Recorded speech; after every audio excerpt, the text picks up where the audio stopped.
Hello student.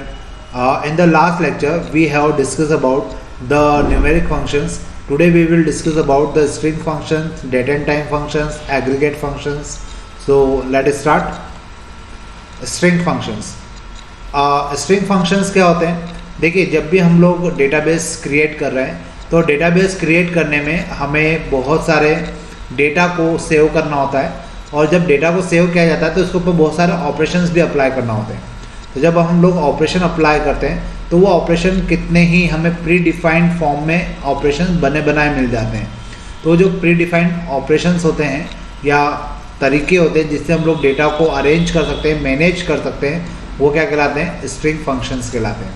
अब जैसे यहाँ पे एग्जांपल देखिए, एग्जांपल से आप लोग बहुत इजीली समझ पाएंगे कि मैं आपको क्या समझाना चाह रहा हूँ। जैसे फर्स्ट है कॉन्केट, ये फंक्शन का नाम है। फिर इसके बाद स्ट्रिंग 1 स्ट्रिंग 2। आपने जैसे स्ट्रिंग फर्स्ट और स्ट्रिंग 2 मतलब दो स्ट्रिंग यहाँ पे आपके पास होगी, और अगर आपने कॉन्केट फंक्शन इनके ऊपर लगा दिया तो it returns concatenated string that is string 1 plus string 2। यहाँ पे आपको क्या मिलेगा? दो स्ट्रिंग प्लस होकर मिल जाएगी, मतलब दोनों स्ट्रिंग के बीच में आपस में क्या हो जाएगा? कनेक्शन हो जाएगा, वो दोनों आपस में जुड़ जाएगी। देखिए, इसके लिए कमांड या एग्जाम्पल क्या हो सकता है? Select concat name comma city from student.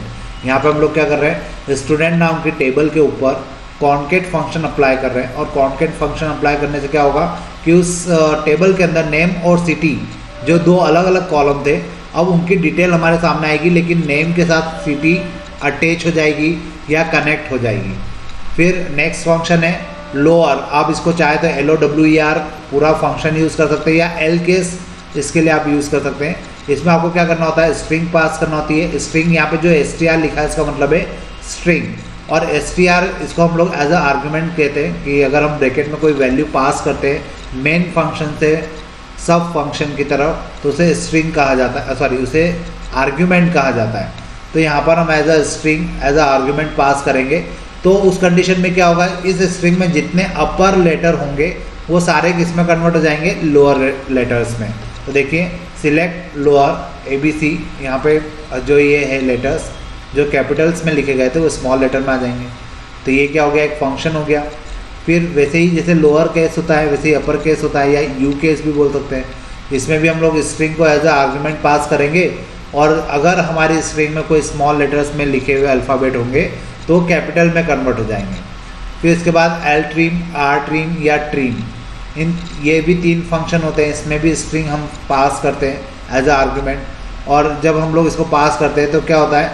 यहाँ पे ट्रिमिंग हो जाती है। ट्रिमिंग होने का मतलब होता है कि अगर मैंने ट्रिम वर्ड लिखा है तो ट्रिम मतलब दोनों तरफ से जो एक्स्ट्रा स्पेसेस है या वाइट स्पेसेस है वो क्या हो जाएगी? ट्रिम हो जाएगी, और आपको जो आउटपुट है वो एग्जैक्टली जो अल्फ़ाबेट है वो मिलेगा। जैसे मान लीजिए यहाँ पे मैंने ट्रिम फंक्शन यूज़ किया है, तो ट्रिम, और यहाँ पे देखिए स्पेस है, ABC के बाद भी स्पेस है, लेकिन मैंने ट्रिम फंक्शन यूज़ किया है तो अब मुझे आउटपुट पे क्या मिलेगा? ABC।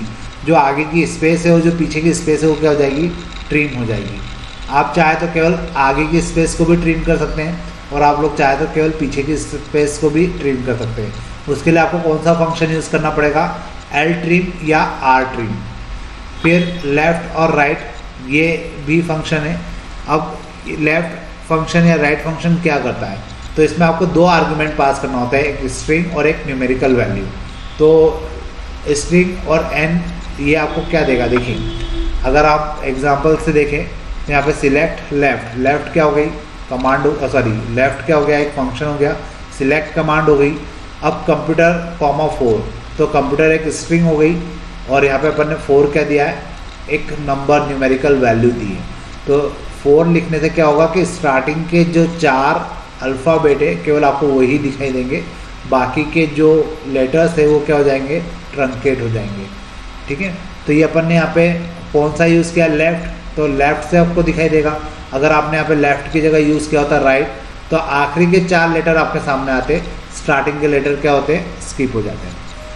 फिर सबस्टर, सब स्ट्रिंग कहा जाता है इसे, या मिड पॉइंट भी कहा जाता है MID। तो सब स्ट्रिंग जो होती है ये आपको क्या प्रोवाइड करेगी? बीच के लेटर्स प्रोवाइड करेगी। देखिए एग्जांपल, जैसे मैंने लिखा SUBSTR, तो SUBSTR क्या कर रहा है? कंप्यूटर एक स्ट्रिंग हो गई, और इसमें 3,2 लिखा है। तो 3,2 का मतलब क्या हुआ, मतलब यहाँ पे हमने 2 लेटर्स प्रोवाइड किए, और 2 लेटर्स प्रोवाइड किए मतलब आप देखिए यहाँ पे 2 लिखा है, तो 2 का मतलब है कि आपको 2 लेटर मिलेंगे, और 3 मतलब आगे से तीसरा लेटर से स्टार्ट करना है। तो हमें इस कंप्यूटर में आगे से तीसरा लेटर कौन है, एम है, और उसके बाद 2 लेटर तक मतलब पी तक के हमें लेटर यहाँ पे दिखाई देंगे। तो इस प्रकार से आप एक कंप्लीट स्ट्रिंग में से एक सब स्ट्रिंग को अलग कर सकते हैं और उसको देख सकते हैं कि वो सब स्ट्रिंग किस प्रकार से डिफाइन की गई है। इसके बाद इन स्ट्रिंग, यहाँ पे आपको ये भी एक फंक्शन है, यहाँ पे आपको 2 स्ट्रिंग पास करना होती है, और 2 स्ट्रिंग को पास करने के बाद आप लोग क्या पता कर सकते हैं कि किसी स्ट्रिंग के अंदर पर्टिकुलर वर्ड या अल्फ़ाबेट कितने नंबर पर या कौन सी पोजीशन पर है। ठीक है, तो ये पता करने के लिए जैसे देखिए यहाँ पे 2 स्ट्रिंग है, जैसे एक कॉमन, ये तो मेन स्ट्रिंग हो गई, और मुझे पता करना है कि यहाँ पे एम कौन सी पोजीशन पर आ रहा है। तो मैंने जैसे ही एम लिखा है यहाँ पे क्या आ जाएगा, 3 आ जाएगा, तो आपको आउटपुट में क्या मिलेगा, 3 मिलेगा। फिर अगर आपको स्ट्रिंग की लेंथ पता करना हो तो लेंथ एक फंक्शन होता है, इसमें आपको string as a argument provide करना होती है, और जैसे ही आप यहाँ पे स्ट्रिंग प्रोवाइड करेंगे आपको उसकी लेंथ मिल जाएगी। देखिए एग्जांपल्स में कॉमन मेरे पास एक स्ट्रिंग हो गई, इस कॉमन के अंदर मैंने लेंथ फंक्शन लगा रखा है, तो इस कॉमन में कितने अल्फ़ाबेट है, 6 अल्फ़ाबेट है, तो यहाँ पे मुझे आउटपुट में क्या मिलेगा, 6 मिलेगा। तो इस प्रकार से ये सारे स्ट्रिंग फंक्शंस कहलाते हैं। इसमें से कोई से भी 5 फंक्शन जो आपको ईजी लगते हैं वो याद कर लीजिए। मेरे हिसाब से आपको एक तो लेंथ याद कर लेना चाहिए, एक कॉन्केट याद कर लेना चाहिए, एक एल केस, एक क्यू केस और एक ट्रिम। तो अगर आपने 4-5 फंक्शन याद कर लिए और एग्ज़ाम में अगर आपको स्ट्रिंग फंक्शन के ऊपर शॉर्ट नोट लिखने के लिए आता है तो ये 4 या 5 मार्क्स का आएगा, और ये 5 फंक्शन और उनके एग्जाम्पल अगर आप लोग लिख देंगे तो आपको पूरे नंबर मिल जाएंगे। ठीक है, तो इस प्रकार से हम लोग स्ट्रिंग फंक्शंस का यूज़ करते हैं। अब इसके बाद आता है डेट एंड टाइम फंक्शंस। तो डेट एंड टाइम फंक्शंस की बात करें तो इसमें से भी आपको 5 फंक्शन याद करना है और उनके एग्जाम्पल्स याद करना है, और वो हमें आउटपुट में क्या देते हैं वो आपको समझ में आ ही जाएगा अगर आप लोग एग्जाम्पल याद कर रहे हैं तो। ठीक है, तो देखिए सबसे पहले फंक्शन हो गया कर डेट। कर डेट मतलब करंट डेट, या इसको करंट डेट पूरा भी लिखा जाता है लेकिन बीच में अंडरस्कोर लगाया जाता है। अब देखिए ये फंक्शन है तो इस बात का ध्यान रखेगा, यहाँ पे पैरेंथेसिस हमेशा लगेगा, फंक्शन के आगे पैरेंथेसिस हमेशा लगता है। आप लोग चाहे तो आप स्ट्रिंग फंक्शन में भी देखिए सब में यहाँ पे ब्रैकेट है। ये बात अलग है कि यहाँ पे हम लोग आर्गुमेंट पास कर रहे थे तो ब्रैकेट लगाया हो आपको ऐसा लग सकता है, लेकिन ऐसा नहीं है। फंक्शन के आगे हमेशा क्या होता है, एक ब्रैकेट लगता ही लगता है। देखिए जैसे यहाँ पे भी ब्रैकेट लगे हुए हैं, यहाँ पे भी हमने सभी में आर्गुमेंट पास किए हुए हैं, लेकिन आपको अगर आर्गुमेंट पास नहीं भी करना हो तो आपको ऐसा ब्रैकेट, ब्लैंक ब्रैकेट लगाना ही पड़ेगा। ये ब्लैंक ब्रैकेट ये बताता है कि ये फंक्शन है। क्लियर है। अब जैसे अपन करंट डेट फर्स्ट फंक्शन की बात करते हैं तो ये हमें क्या देगा, जो आज की डेट है वो हमें बताएगा अगर आपने इस फंक्शन का यूज़ किया। नाउ का अगर आप लोग यूज़ करेंगे तो ये करंट डेट तो बताएगा ही बताएगा, साथ में टाइम भी बताएगा। तो देखिए आप यहाँ पे एग्जांपल देख सकते हैं। फिर सिस डेट के पे अगर आप क्लिक करेंगे, मतलब ये फंक्शन यूज़ करेंगे तो आपके सिस्टम में जो डेट चल रही होगी, जो टाइम चल रहा होगा वो शो हो जाएगा। हो सकता है आपका सिस्टम पीछे चल रहा हो या उसका टाइम पीछे चल रहा हो। फिर अगर आप डेट यूज़ करेंगे तो आज की डेट बता देगा। अब करंट डेट और डेट दोनों सेम काम करते हैं, दोनों में डिफरेंस नहीं है। करंट डेट और डेट दोनों फंक्शन के आउटपुट भी आपको सेम मिलेंगे। अब अगर आपने मंथ यूज़ किया या ईयर यूज़ किया तो आपको मंथ, अगर आपने फंक्शन यूज़ किया है तो जो डेट आपने दी है उसको, उसमें से वो मंथ को काउंट करके बता देगा कि ये 10th मंथ है। ठीक है। डे नेम, अगर आप डे नेम यूज़ कर रहे हैं तो ये फंक्शन यूज़ कर रहे हैं तो ये आपको क्या बता देगा, आज के जो डे है, मतलब जो हमारा डे है, जैसे जो आज का वार है वो बता देगा। ठीक है। डे ऑफ द मंथ, आपको करंट डेट में आप करंट डेट प्रोवाइड कर दो तो वो डे ऑफ मंथ बता देगा। तो इस प्रकार से हम लोग क्या कर सकते हैं, टाइम एंड डेट फंक्शंस का यूज़ कर सकते हैं। डे ऑफ वीक क्या करेगा, आज के आपको डे ऑफ वीक पता करने के लिए करंट डेट फंक्शन अंदर एज अ आर्ग्यूमेंट पास करना पड़ेगा और वो आपको फिर उसमें से डे ऑफ वीक बता देगा कि आज कौन सा डे है वीक का। डे ऑफ ईयर, आपको डे ऑफ ईयर भी बताया जा सकता है अगर आप current date as a argument pass करते हो। तो ये डेट एंड टाइम फंक्शंस होते हैं और इनके आउटपुट आपको समझ में आना चाहिए। यहाँ पर भी मैं आपको यही बोलूँगा कि इसमें से कोई 5 जो सिंपल फंक्शन आपको याद हो सकते हैं वो याद कर लीजिए। मेरे हिसाब से तो current date, now, since date, date और मंथ और ईयर, ये काफ़ी है 5 फंक्शन याद करने के लिए। और इनके आउटपुट किस प्रकार से लिखे जाते हैं वो आप याद कर लीजिए। अगर आपने इतना याद कर लिया तो आपके 4 या 5 नंबर का ये जो क्वेश्चन है ये कंप्लीट हो जाएगा। तो डेट एंड टाइम फंक्शन का हम लोग यूज़ कब करते हैं? हम डेट एंड टाइम फंक्शन का यूज़ करते हैं उस समय जब हमें डेटाबेस के अंदर डेट और टाइम फंक्शंस के बेसिस पर कोई डेटाबेस क्रिएट करना होता है, या अगर हमने कोई कॉलम बनाया है जिसमें हम डेट और टाइम फंक्शन, डेट और टाइम की फील्ड का यूज़ कर रहे हैं, तो वहाँ पर हमें इन फंक्शंस की ज़रूरत पड़ सकती है। अब हम लोग चलते हैं नेक्स्ट जो है एग्रीगेट फंक्शंस की तरफ। देखिए नेक्स्ट है एग्रीगेट फंक्शंस। अब यहाँ पे ये बहुत इम्पॉर्टेंट टॉपिक है सबसे ज़्यादा, मतलब मेरे ख्याल से जो 4 फंक्शंस के टाइप हमने अलग अलग पढ़े उसमें सबसे ज़्यादा इंपॉर्टेंट होता है एग्रीगेट फंक्शंस, और इसके ऊपर क्वेश्चन आते हैं। इसमें 5 ही फंक्शन होते हैं और ये 5 फंक्शन आपको बहुत अच्छे से याद होना चाहिए, क्योंकि इनको ऑब्जेक्टिव टाइप में भी पूछ लिया जाता है, या इनका फंक्शन क्या होता है या इनसे हमें क्या आउटपुट मिलेगा वो भी ऐसे डायरेक्टली पूछ लिया जाता है।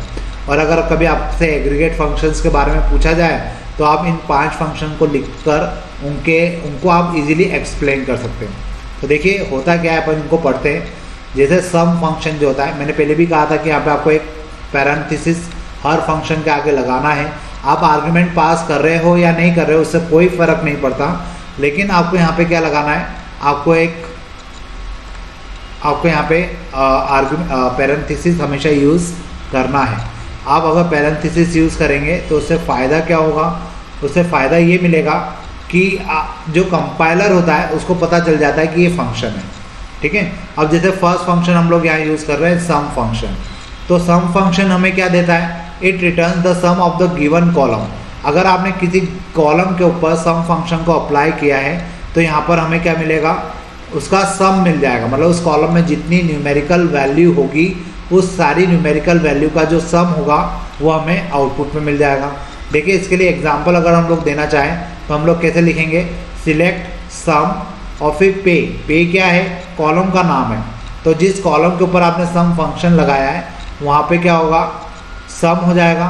और ये पे नाम का जो कॉलम है ये कौन सी टेबल में? EMP नाम की टेबल के अंदर है। तो EMP नाम की टेबल के अंदर जो पे नाम का कॉलम है उसके ऊपर हमने सम फंक्शन लगाया, तो पे के अंदर जितने न्यूमेरिकल वैल्यू होगी उन सबका सम क्या हो जाएगा? सम हो जाएगा, ठीक है। तो इस प्रकार से हम लोग सम फंक्शंस का यूज़ कर सकते हैं। फिर हम लोग क्या कर सकते हैं? मिनिमम फंक्शन को यूज़ कर सकते हैं।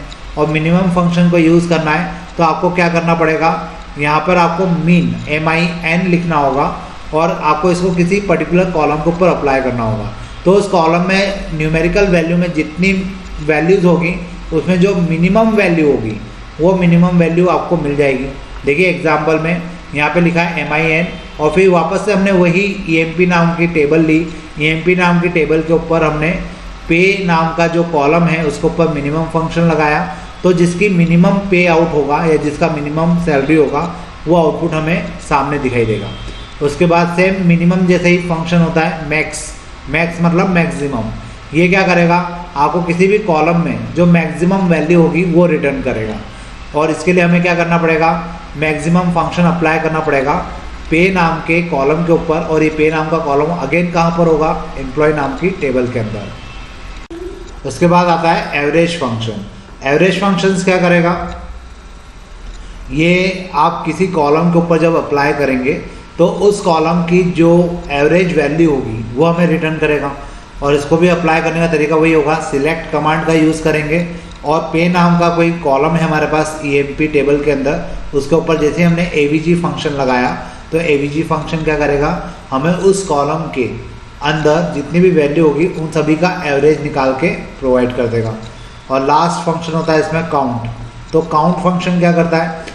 आपके टेबल के अंदर या किसी कॉलम के ऊपर जब इसको लगाया जाता है तो उसमें कितनी नंबर ऑफ टर्म्स, कितनी नंबर ऑफ वैल्यूज़ अवेलेबल है उन वैल्यूज़ को आपको बताता है।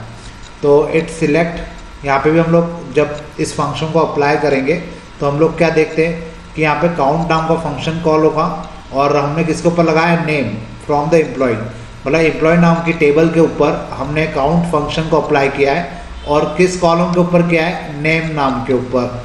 नेम नाम का जो कॉलम है उसके ऊपर हमने काउंट फंक्शन को अप्लाई किया है, तो उससे क्या होगा कि टोटल कितने नंबर ऑफ स्टूडेंट या सॉरी कितने नंबर ऑफ एम्प्लॉय उस टेबल के अंदर है वो सारे काउंट हो जाएंगे। और अगर आप लोग चाहें तो यहाँ पर नेम की जगह स्टार भी लगा सकते हैं। अगर आप लोग स्टार लगाएंगे तो क्या होगा, स्टार लगाने से फ़ायदा ये मिलेगा कि सारे जितने भी कॉलम हैं वो सारे काउंट हो जाएंगे, सारे कॉलम हमें काउंट होके ये मिल जाएगा कि टोटल नंबर ऑफ कॉलम कितने हैं। क्लियर है, sorry total number of rows कितनी है, हर कॉलम की नंबर ऑफ रोज़ कितनी है वो हमें इस फंक्शन से मिल जाएगी। Aggregate function should not be use with other column which may have multiple values in the table. The following query is illogical and wrong. Why? Think yourself. Aggregate function should not be used with other column which may have multiple value in the table. Aggregate function कभी भी ऐसी values के ऊपर apply मत करिए जिसमें multiple values हो, क्योंकि जब मल्टीपल वैल्यू होगी तो एग्रीगेट फंक्शन उनको समझ ही नहीं पाएंगे और उनको कैलकुलेट ही नहीं कर पाएंगे। अब मान लीजिए आपने नेम नाम के कॉलम के ऊपर सम फंक्शन को अप्लाई कर दिया, तो क्या जो अल्फ़ाबेट में लिखे गए नेम होते हैं क्या उनका सम हो सकता है? नहीं हो सकता। ठीक है, तो ये चीज़ें थोड़ा सा इलॉजिकल तरीके से हमें बचना चाहिए। हमें ये फंक्शन केवल उन्हीं मेथड के ऊपर या उन्हीं कॉलम के ऊपर अप्लाई करना चाहिए जिसके ऊपर अप्लाई किए जा सकते हैं। ठीक है, अब देखिए यहाँ पे एग्जांपल भी दिया हुआ है, सिलेक्ट सम पे नेम फ्रॉम द एम्प्लॉय। अब यहाँ पे क्या कर दिया हमने, सम नाम का फंक्शन अप्लाई किया किसके ऊपर, पे के ऊपर, comma name from the employ. अब यहाँ पे ये इलॉजिकल हो गया क्योंकि नेम आ जाएगा यहाँ पे, लेकिन हम फंक्शन किसके ऊपर अप्लाई कर रहे हैं, पे वाले कॉलम के ऊपर, तो यहाँ पे गड़बड़ ये हो जाएगी कि नेम क्या करेगा वहाँ को। तो ये एक प्रकार से इलॉजिकल तरीका है क्वेरी को फायर करने का। हो सकता है कंपाइलर आपको इसके लिए एरर भी दे दे। ठीक है, तो कोशिश करिए कि प्रॉपर जो तरीके होते हैं या जो जिस तरीके से क्वेरी को फायर किया जाता है वही मेथड हम लोग यूज़ करें। अब नेक्स्ट टॉपिक के ऊपर चलते हैं अपन, मॉडिफाइंग टेबल स्ट्रक्चर।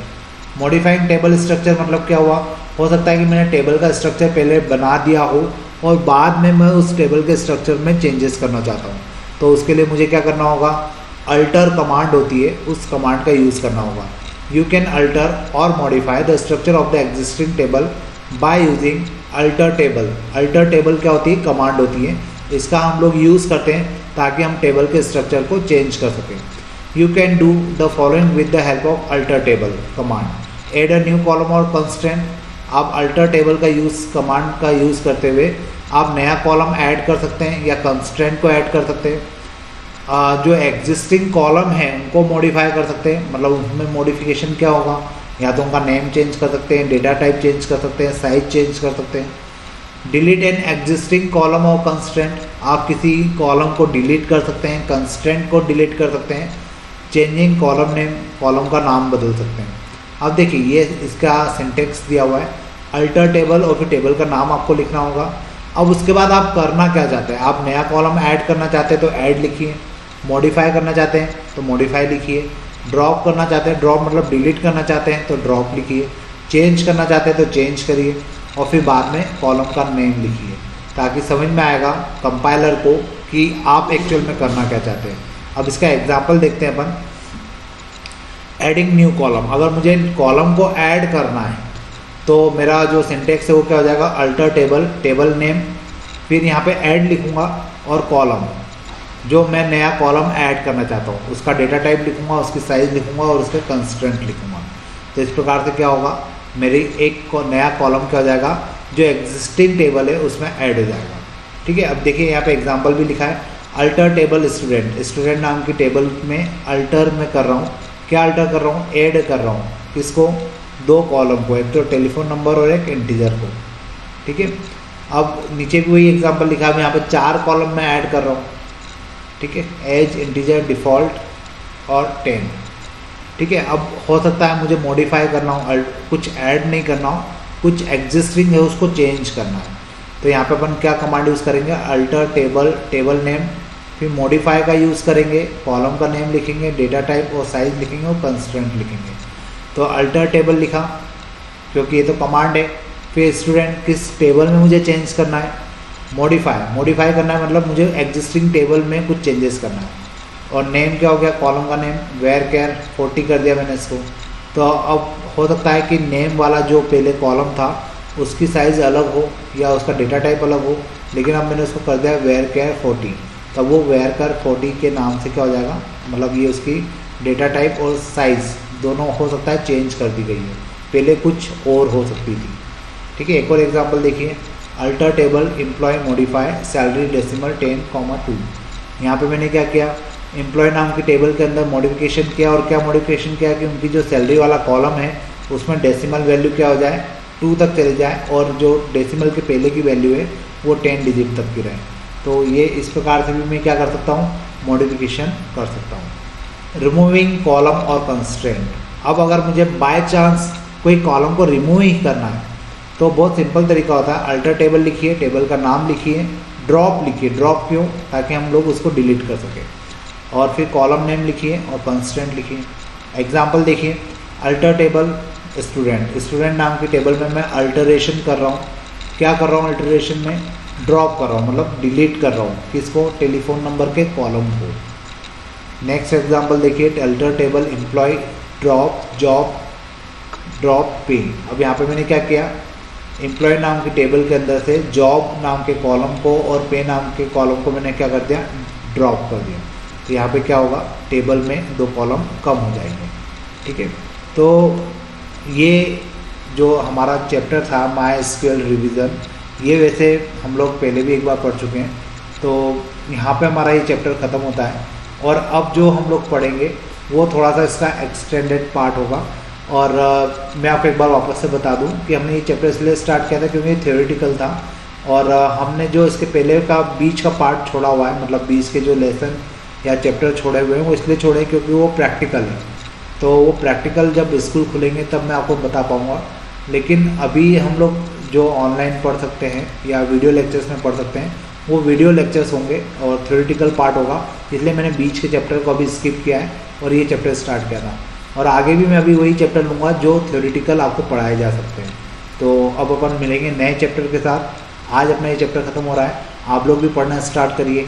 कोई डाउट आते हैं पूछिए, ताकि मैं भी आपको जो आपकी प्रॉब्लम्स है उनको सॉल्व कर पाऊँ। तो आज के लिए इतने ही रखते हैं। Thank you.